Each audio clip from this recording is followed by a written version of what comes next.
আপসহীন নেত্রী ও সাবেক তিনবারের প্রধানমন্ত্রী বেগম খালেদা জিয়ার ইন্তেকালে গভীর শোক ও শ্রদ্ধা জানিয়ে নারায়ণগঞ্জ জেলা প্রশাসনের উদ্যোগে মিলাদ ও দোয়া মাহফিল অনুষ্ঠিত হয়েছে। শুক্রবার জুমার নামাজের পর জেলা কালেক্টরেট মসজিদে এই আয়োজন করা হয়।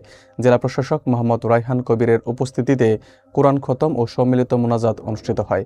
এতে জেলা প্রশাসনের ঊর্ধ্বতন কর্মকর্তা, মুসল্লি ও স্থানীয় গণ্যমান্য ব্যক্তিরা অংশ নেন। বিস্তারিত থাকছে এস.এম. জহিরুল ইসলাম বিদ্যুতের প্রতিবেদনে।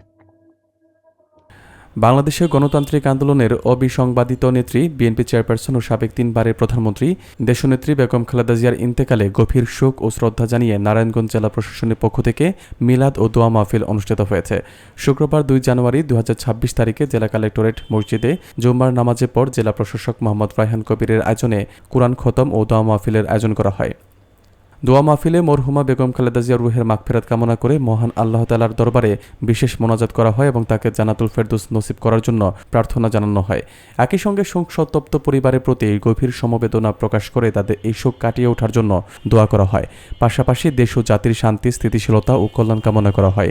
জেলা কালেক্টরেট মসজিদের খতিবের পরিচালনায় অনুষ্ঠিত মোনাজাতে জেলা প্রশাসনের বিভিন্ন স্তরের কর্মকর্তা কর্মচারী, অতিরিক্ত জেলা প্রশাসক, নাজির সহ প্রশাসনের সংশ্লিষ্ট ব্যক্তিবর্গ, স্থানীয় গণ্যমান্য মানুষ, ধর্মপ্রাণ মুসল্লি ও এলাকাবাসী অংশগ্রহণ করেন।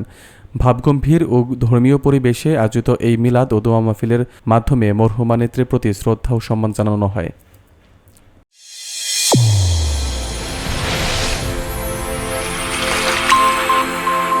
চ্যানেল A1 হৃদয় রেসপন্স।